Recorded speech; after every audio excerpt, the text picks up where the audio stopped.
Haaland with a brace. Man City 3. Leeds United 1. They go back to second in the league. They close that gap from 8 to 5 points with Arsenal. And overall, an easy game for City.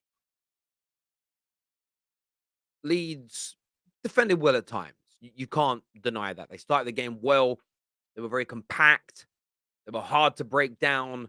They made it difficult at times for Man City, who, of course, dominated the possession throughout. Haaland missing a number of gilt-edged chances, really.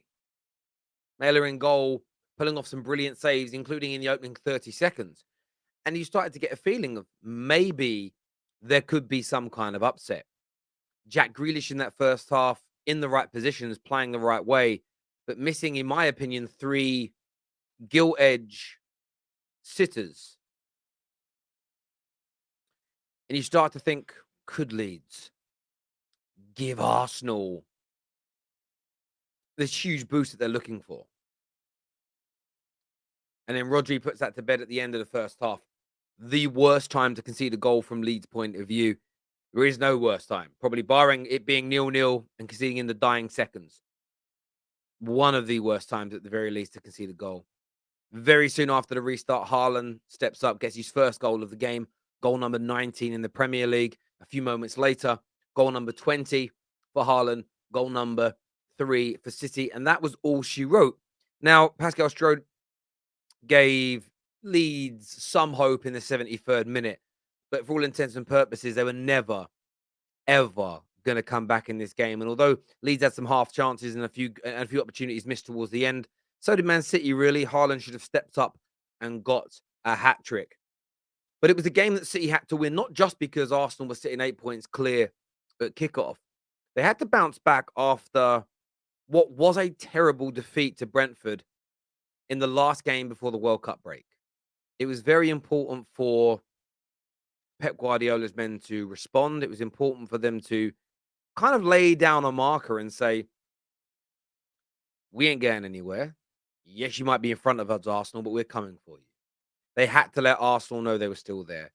If an 8-point gap or a 7-point gap started to be created, the level of confidence in the Arsenal dressing room would have been absolutely immense and almost impossible to kind of counter, almost impossible to really break down and respond to. But Man City get the job done. That puts themselves, I'm just going to go and check it now, back in the league to second place. Couple of points ahead of Newcastle on 15 games played. And listen, it's going to be one hell of a title race. And I know we're slightly behind for this time of the year by 2 or 3 games because of the World Cup break. But for me, that makes it more exciting. It makes it more exhilarating because we're going to get these games in very short spaces of time comparatively. Cramming in an extra 3 to 4 games in the back end of the season makes it all more compact, and it puts big product into a much smaller package, concentrates it in many, many ways. And I'm very, very excited indeed. But I do want your thoughts and your feelings on the performance from Man City today. And of course, we won't be able to go any further without speaking about Haaland. And we'll put him on the back burner. We'll come to a minute. I want to shout another player tonight that did really, really well. Because when the starting lineups were announced, they were looking at young, I want to make sure I get it, Rico Lewis. And what I thought was interesting about Lewis tonight is that even all the websites, I'm looking at one now, they all have him down as a right back. But he played a brilliant role today and I don't know what you call it. I'm not even going to lie to you. It didn't feel inverted. He literally felt like a DM. And whenever they were attacking, because they knew they were going to have so much of the ball, what City did is John Stones went out to the right back position. Rodri dropped in a bit deeper. And often it was young Lewis that pushed forward in a more central position. And for such a young player to be able to move into those midfield areas, control the ball, move the ball, I thought it was a very astute performance from him. I really, really did. Of course, Rodri was his brilliant self, scoring a goal and being able to get away without being booked for so long. I don't know how the guy does it, but he does. Jack Grealish, as we mentioned, missed some very easy chances in that first half. And you thought, is that going to damage him? I'll say no. Redemption song settings in the second half. Jack Grealish coming out really responding to that terrible first half performance, those glaring misses, setting up the opportunities for Haaland, giving him the brace, getting him the assists, and kind of just putting any kind of major criticism to bed, as it were. But then Haaland. And I'm running out of words to praise him with. This man is going to smash Mo Salah's record. Mo Salah has the most goals in a 38 game season in Premier League history with 32. Haaland will break that by scoring 33 goals on about game week 25, with 13 games still remaining after that point. So in the next 10 games, he's likely to break that record. Then you have to start looking at the other records. And I was looking at these earlier. Now, Dixie Dean holds the ultimate record. This is from 1927 to 28 season, nearly 100 years ago, where I think it's 40. I don't know how many games they played at this point. I'm not going to lie. He scored 60 goals in a season. There was Ted Drake for Arsenal in 1935. He scored 42 goals. But if we go post-war, we go post-World War II, the highest since World War II that I've seen is Jimmy Greaves in 1961 for Chelsea, where he scored 41 goals. It is conceivable that Haaland, and the reason I bring these up, and go to a more modern era, you had Andy Cole and Alan Shearer in 94 and 95, respectively, scoring 34 goals in the Premier League.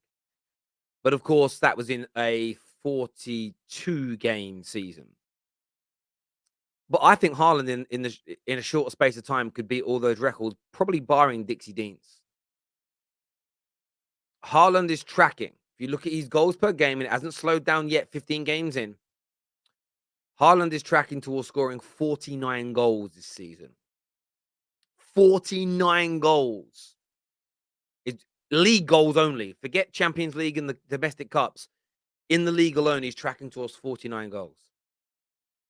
I still don't think we have deeped how impressive, how emphatic, how prolific, and how mesmerizing the goal-scoring ability of Haaland is.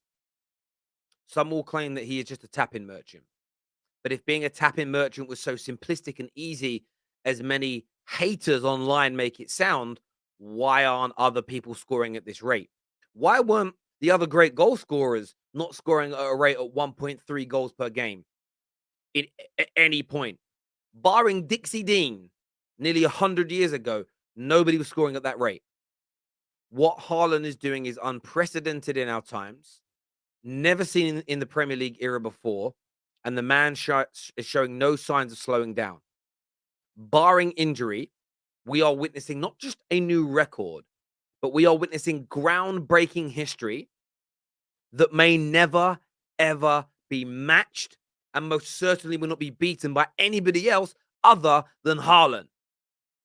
The level of goal-scoring prowess from this man have never been seen on these shores. Not post-World War II. We have never seen anything as good as this. You can take your Henrys, your Van Nistelrooys, your Shearers, your Andy Coles, your Rooneys, any striker you want. None were as good at finishing as this guy. None. And he's only going to get better. He's still a kid. Look at the age of this guy. Phenomenal. Which also sort of says for me, if Arsenal do end up stopping City from winning this league title, while they've got maybe the greatest goal scorer that English football has ever seen, what an achievement that would be. Listen, viewers, I want your thoughts and I want your feelings below. Smash the like and share button for us. Make sure you're subscribing to the Football Terrace. Big win for City. Pressure being placed back on Arsenal. Haaland with another 2 goals in the league. Until next time, people, take care. Goodbye. God bless.